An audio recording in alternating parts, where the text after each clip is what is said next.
Hello दोस्तों, तो आज डेट है 16 जनवरी 2022। एक बार फिर से मैं हाजिर हूँ इंपॉर्टेंट इवेंट्स के साथ। आप कंप्लीट वीडियो ध्यान से देखें क्योंकि लास्ट में आपको दो क्वेश्चंस के जवाब देने हैं। आज का पहला क्वेश्चन है, नेशनल आर्मी डे, राष्ट्रीय सेना दिवस, ये किस डेट को ऑब्जर्व किया जाता है हर वर्ष? तो आर्मी डे यानी सेना दिवस ये ऑब्जर्व किया जाता है 15 जनवरी को। कब? 15 जनवरी। कल ही मैंने बताया था जब 14 जनवरी को आर्म फोर्सेस वेटरन्स डे मनाया गया था, तो मैंने आपको बताया था कि 14 जनवरी को के एम करियप्पा जी ने रिज़ाइन किया था या फिर उनका रिटायरमेंट हुआ था, इसीलिए आर्म फोर्सेस वेटरन डे 14 जनवरी को मनाया जाता है। फिर मैंने आपको कल ही बताया था कि के एम करियप्पा जी ने 15 जनवरी 1949 को फर्स्ट इंडियन फील्ड मार्शल की पोस्ट अज्यूम की थी, इसीलिए 15 जनवरी को क्या बनाया जाता है? Army day. तो इंडिया के फर्स्ट फील्ड मार्शल कौन थे? के एम करियप्पा। इंडिया में दो ही फील्ड मार्शल हुए हैं, फर्स्ट हैं के एम करियप्पा, सेकंड है सैम मॉनिक शॉ। अच्छा, एग्जाम में आपसे ये पूछ सकता है कि लास्ट ब्रिटिश फील्ड मार्शल कौन थे जिनसे के एम करियप्पा जी ने चार्ज लिया था? तो लास्ट ब्रिटिश फील्ड मार्शल थे एफ आर आर बुशर। क्या नाम था? F R R Bucher. तो बस इतना याद रखिएगा, इंडियन आर्मी डे 15 जनवरी को मनाया गया है। 15 जनवरी 1949 को के एम करियप्पा जी ने इंडिया के फील्ड मार्शल का चार्ज लिया था। बस इतना ही याद रखना है। आर्मी की बात करें इंडियन आर्मी की, तो 1895 में इंडियन आर्मी की स्थापना हो गई थी। हेडक्वार्टर कहाँ है? नई दिल्ली में। और इस समय 28th आर्मी चीफ कौन है? M M Naravane. दो फील्ड मार्शल हैं इंडिया में अभी तक के। नेक्स्ट क्वेश्चन है, power grid corporation of India, इन्होंने अफ्रीका 50 के साथ एग्रीमेंट किया है किस देश में ट्रांसमिशन प्रोजेक्ट को इंप्लीमेंट करने के लिए? तो Power grid corporation of India, इसने अफ्रीका 50 के साथ क्या? अफ्रीका 50 के साथ पार्टनरशिप की है केन्या में ट्रांसमिशन लाइन प्रोजेक्ट को इंप्लीमेंट करने के लिए। तो केन्या में ट्रांसमिशन प्रोजेक्ट इंप्लीमेंट किया रहा है किसके द्वारा? Power grid corporation of India और अफ्रीका 50, ये दो कंपनीज हैं जो केन्या में ट्रांसमिशन लाइन को स्थापित करेगी। पर्पस क्या है? पर्पस है केन्या में इलेक्ट्रिसिटी की व्यवस्था को बेहतर करना। तो Power grid corporation of India और अफ्रीका 50 दोनों केन्या में क्या करेंगी? ट्रांसमिशन लाइन बिछाएंगी। Power grid corporation of India की बात करें तो 1989 में इसकी स्थापना हुई। हेडक्वार्टर है गुरुग्राम। कहाँ है? गुरुग्राम हरियाणा में है। वर्तमान में सीएमडी कौन है इसके? तो Power grid corporation of India के सीएमडी हैं करंदीकुप्पा श्रीकांता। कौन? करंदीकुप्पा श्रीकांता। नेक्स्ट क्वेश्चन हमारा, इसरो के गगनयान प्रोजेक्ट में कितनी फ्लाइट्स को ऑर्बिटर में भेजा जाएगा? ऑर्बिट में भेजा जाएगा। तो इसरो के गगनयान प्रोजेक्ट के तहत 3 फ्लाइट को ऑर्बिट में भेजा जाएगा। इसमें से 2 जो है अनमैन्ड रहेंगी और 1 रहेगी मैन्ड। तो गगनयान प्रोजेक्ट आपको पता ही है टलता जा रहा है कोविड के कारण। हालांकि पहली बार इसरो का ये मैन मिशन होगा जब इंडिया के लोग इंडियन यान से कहाँ जाएंगे? स्पेस में जाएंगे। तो गगनयान मिशन में टोटल 3 फ्लाइट जानी है। चर्चा में क्यों है? क्योंकि गगनयान मिशन के लिए जो क्रायोजेनिक इंजन डेवलप किया जा रहा है इसरो द्वारा, उसका टेस्ट हो चुका है, सक्सेसफुल रहा है। तो इसरो ने क्रायोजेनिक इंजन का सक्सेसफुली टेस्ट किया है। 720 सेकंड के लिए इसको फायर करके देखा गया है। क्रायोजेनिक इंजन मतलब -273 डिग्री तक इसको जो है स्टार्ट कर सकते हैं इतने कम टेम्परेचर पे। तो क्रायोजेनिक इंजन याद रखिएगा गगनयान के लिए बन रहा है। गगनयान में 3 आपके क्या है? फ्लाइट्स मिशन है, जिसमें से 2 अनमैन्ड हैं और 1 मैन्ड है। इसरो की बात करते हैं, Indian space research organisation. ISRO की स्थापना हुई थी 15 अगस्त 1969 को। हेडक्वार्टर है बेंगलुरु में। और इसरो के 10वें चेयरमैन कौन बने हैं? एस सोमनाथ। कौन बने हैं? एस सोमनाथ। नेक्स्ट क्वेश्चन देखते हैं,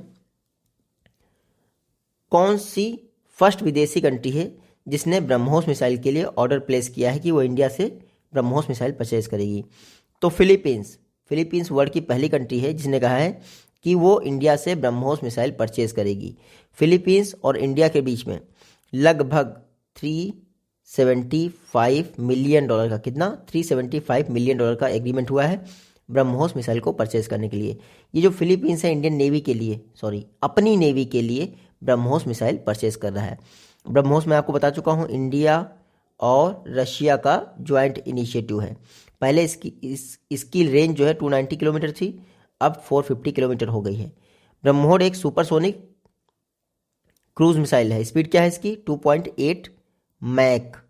1 मैक इक्वल टू होता है स्पीड ऑफ साउंड, तो 2.8 है ब्रह्मोस की स्पीड। बात करते हैं फिलीपींस की, तो यहाँ मैप में देख लीजिए आप फिलीपींस। कैपिटल क्या है? मनीला। करेंसी क्या है इसकी? पेसो। प्रेसिडेंट कौन है इसके? रोड्रिगो ड्यूटर्टे। कौन है? रोड्रिगो ड्यूटर्टे। नेक्स्ट क्वेश्चन है, इंडिया में कितनी यूनेस्को वर्ल्ड हेरिटेज साइट हैं? तो यूनेस्को वर्ल्ड हेरिटेज साइट है इंडिया में कितनी? 40 यूनेस्को वर्ल्ड हेरिटेज साइट हैं। चर्चा में क्यों है? यूनेस्को ने कहा है कि ये जो वर्ल्ड हेरिटेज साइट की लिस्ट है अब वो हिंदी में भी जारी करेगा। वर्ल्ड हिंदी दिवस यानी विश्व हिंदी दिवस था 10 जनवरी को। उस दिन यूनेस्को ने कहा है कि अब वो जो वर्ल्ड हेरिटेज साइट की लिस्ट है उसको हिंदी में जारी किया जाएगा। अभी भारत में 40 यूनेस्को वर्ल्ड हेरिटेज साइट हैं, जिसमें से 32 क्या है? कल्चरल है, 7 जो है नेचुरल है और 1 है मिक्स वर्ल्ड हेरिटेज साइट। आपको इतना याद रखना है। इंडिया में जो 40 हैं उसमें लेटेस्ट 2 ऐड की गई हैं, एक धौलावीरा गुजरात, दूसरा है Ramappa temple Telangana. Dholavira Gujarat, Ramappa temple Telangana. UNESCO 1972 से, कब से? 1972 से ये लिस्ट जारी कर रहा है वर्ल्ड हेरिटेज साइट की। यूनेस्को की बात कर लेते हैं, united nation educational scientific and cultural organisation. UNESCO की स्थापना हुई थी 16 नवंबर 1945 को। हेडक्वार्टर है पेरिस में। डायरेक्टर जनरल कौन है इसकी? ऑड्रे अजोले, जो कि फ्रांस से हैं। नेक्स्ट क्वेश्चन है, क्रिस मॉरिस, इन्होंने क्रिकेट के सारे फॉर्मेट से संन्यास अनाउंस कर दिया है। आपको पता है क्रिस मॉरिस किस कंट्री से बिलोंग करते हैं? तो ये देख लीजिए, ये हैं क्रिस मॉरिस। ये कहाँ से बिलोंग करते हैं? ये बिलोंग करते हैं आपके साउथ अफ्रीका से। तो क्रिस मॉरिस ने संन्यास अनाउंस कर दिया है, कहाँ से? क्रिकेट से। ये बिलोंग करते हैं साउथ अफ्रीका से, बस इतना याद रखिएगा। साउथ अफ्रीका की बात करें तो मैप में देख लीजिए आप, ये है आपका साउथ अफ्रीका। कैपिटल इसकी 3 है। करेंसी क्या है? करेंसी है इसकी रैंड, RAND। साउथ अफ्रीका के प्रेसिडेंट कौन है? Cyril Ramaphosa. जब भी साउथ अफ्रीका का मैप देखें आप तो याद रखिएगा, जो ये वाला साइड है इसका साउथ अफ्रीका का ईस्टर्न कोस्ट, वहाँ पर अगुलहास करंट बहती है जो कि एक गर्म जलधारा है, अगुलहास करंट, और इधर बेंगुला बहती है जो कि एक ठंडी जलधारा है। नेक्स्ट क्वेश्चन है, मकर संक्रांति फेस्टिवल किस देवता को समर्पित है? तो मकर संक्रांति ये सूर्य भगवान को समर्पित है। ये क्वेश्चन इसलिए लिया गया है क्योंकि मकर संक्रांति को तमिलनाडु में पोंगल के नाम से मनाते हैं। क्या? पोंगल के नाम से। केरल में क्या कहते हैं मकर संक्रांति को? तो केरल में कहते हैं इसको विशु, विशु के नाम। असम में इसको बिहू कहते हैं, याद रखिएगा। तो मकर संक्रांति का अलग अलग स्टेट में अलग अलग नाम है, इसीलिए मैंने ये क्वेश्चन लिया। वैसे ये गॉड सन, सूर्य देवता को समर्पित है। चर्चा में इसलिए है क्योंकि 14 जनवरी को आयुष मिनिस्ट्री ने पहली बार ग्लोबल सूर्य नमस्कार इवेंट ऑर्गेनाइज किया है। क्या? ग्लोबल सूर्य नमस्कार इवेंट पहली बार ऑर्गेनाइज किया गया है 14 जनवरी को। अच्छा, 14 जनवरी को ही मकर संक्रांति क्यों मनाई जाती है? क्योंकि 14 जनवरी को सूर्य जो है धनु राशि से मकर राशि में एंटर करता है, या फिर साइंटिफिक भाषा में कहें मकर रेखा पे आ जाता है सूर्य 14 जनवरी को। इस दिन से जो है नॉर्दर्न हेमिस्फीयर में दिन बड़े होना शुरू हो जाते हैं। हाल ही में इंडिया द्वारा श्रीलंका को कितनी फिनेंशियल असिस्टेंस दी गई है? तो इंडिया ने श्रीलंका को टोटल $900 मिलियन की, कितनी? $900 मिलियन की फिनेंशियल असिस्टेंस दी है। आपको याद ये रखना है, इस $900 मिलियन में जो $509 मिलियन है वो क्या है? एक तरह से लोन है इनको, और $400 मिलियन करेंसी स्वैप एग्रीमेंट के तहत दिया गया है। तो इंडिया ने श्रीलंका को कितना दिया है? $900 मिलियन। इससे श्रीलंका के पास फॉरेन करेंसी आ गई है। अब वहाँ पर जो फूड शॉर्टेज है यानी खाने की दिक्कत है, अब वो खाना खरीद पाएगा। तो श्रीलंका इस समय बहुत क्राइसिस में है, इसलिए इंडिया ने इसको $900 मिलियन की असिस्टेंस दी है। श्रीलंका आप मैप में देख लीजिए, श्रीलंका के नॉर्थ में है पाक स्टेट, साउथ में है गल्फ ऑफ मन्नार। तो दक्षिण की तरफ गल्फ ऑफ मन्नार है, उत्तर की तरफ क्या है? पाक स्टेट, जो कि इंडिया और श्रीलंका को अलग करते हैं। श्रीलंका के प्राइम मिनिस्टर हैं महिंदा राजपक्षा। कौन? महिंदा राजपक्षा। और श्रीलंका के प्रेसिडेंट कौन है? गोटाबाया राजपक्षा। देखिए इसके 2 कैपिटल हैं, एक तो आपकी एग्जीक्यूटिव है, ठीक है, जयवर्धनेपुरा कोट्टे। एक है कॉमर्शियल, क्या नाम है उसका? कोलंबो। हम्बन टोटा पोर्ट यहीं पे है, याद रखिएगा। नेक्स्ट क्वेश्चन है, उज्जीवन स्मॉल फाइनेंस बैंक, इसके MD एंड CEO कौन अपॉइंट किए गए हैं? तो उज्जीवन स्मॉल फाइनेंस बैंक, इसके एमडी एंड सीईओ बने हैं इत्तिरा डेविस। कौन बने हैं? इत्तिरा डेविस। ये देख लीजिए, ये हैं आपके इत्तिरा डेविस। कौन है? इत्तिरा डेविस। ये Ujjivan small finance bank, Ujjivan small finance bank के सीएमडी फिर से बन गए हैं, एमडी एंड सीईओ बन गए हैं। देखिए, इत्तिरा डेविस पहली बार नहीं बने, ये री अपॉइंट किए गए हैं। आरबीआई ने इनका फिर से अप्रूवल दे दिया है। इत्तिरा डेविस अगले 1 वर्ष के लिए उज्जीवन स्मॉल फाइनेंस बैंक के सीएमडी बने रहे, एमडी एंड सीईओ बने रहेंगे, सॉरी एमडी एंड सीईओ बने रहेंगे। इन्होंने 2015 में उज्जीवन स्मॉल फाइनेंस बैंक के एमडी एंड सीईओ का कार्यभार संभाला था। अब बात कर लेते हैं उज्जीवन स्मॉल फाइनेंस बैंक। इसकी स्थापना हुई थी 2017 में। कब? 2017 में। हेडक्वार्टर है इसका बेंगलुरु में। फाउंडर कौन है? एस अमित घोषाल। क्या? एस अमित घोषाल। खैर वो नहीं पूछेंगे, आप इत्तिरा डेविस का नाम याद रखिएगा। बाकी राघवेंद्र तंवर, राघवेंद्र तंवर याद है आपको क्या बने हैं? Indian council of historical research, उसके चेयरमैन बने हैं राघवेंद्र तंवर। कल ही हम लोगों ने डिस्कस किया था। नेक्स्ट क्वेश्चन है, एक्वा कल्चर के द्वारा पूरे विश्व में सबसे ज़्यादा फिश प्रोडक्शन किस कंट्री में होता है? तो एक्वा कल्चर के द्वारा सबसे ज़्यादा फिश प्रोडक्शन होता है चीन में। सेकंड है इंडिया। चर्चा में क्यों है?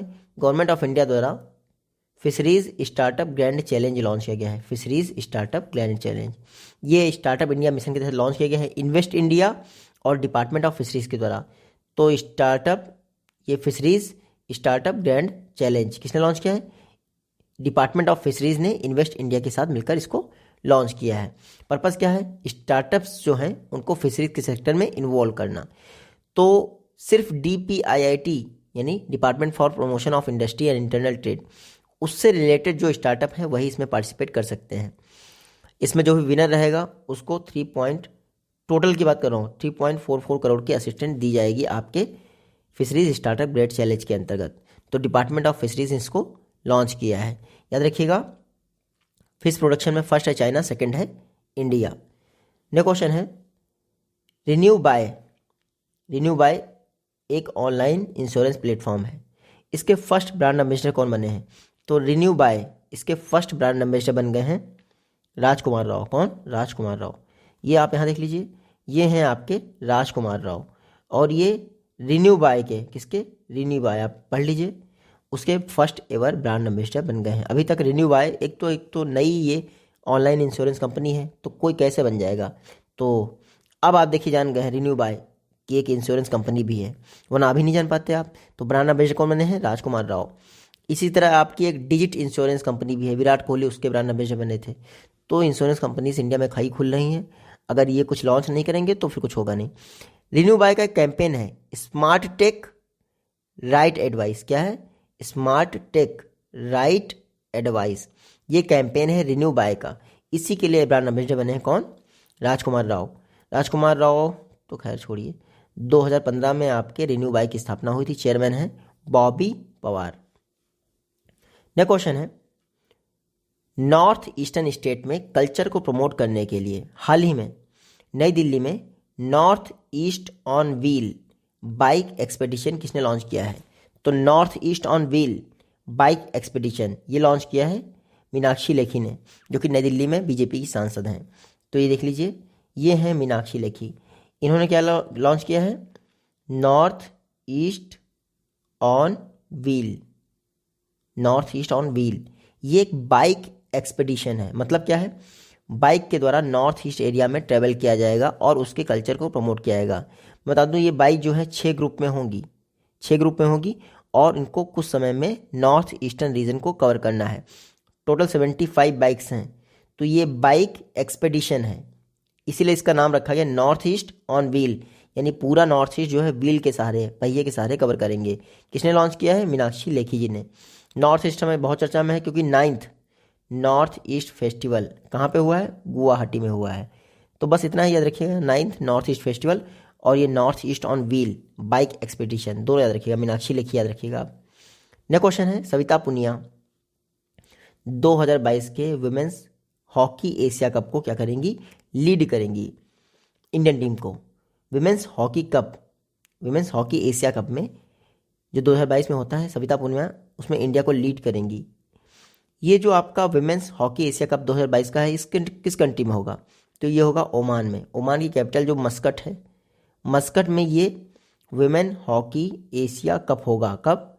2022 में। सविता पुनिया आप देख लीजिए, सॉरी, ये है सविता पुनिया, यही हमारी हॉकी टीम को लीड करेंगी एशिया कप में, जो कि होना वाला है मस्कट में। अच्छा, सविता पुनिया क्या हो जाएंगी? कैप्टन हो जाएंगी हमारी हॉकी टीम की, विमेन हॉकी टीम की। तो वाइस कैप्टन कौन होगा? दीप ग्रेस एक्का। क्या? दीप ग्रेस एक्का।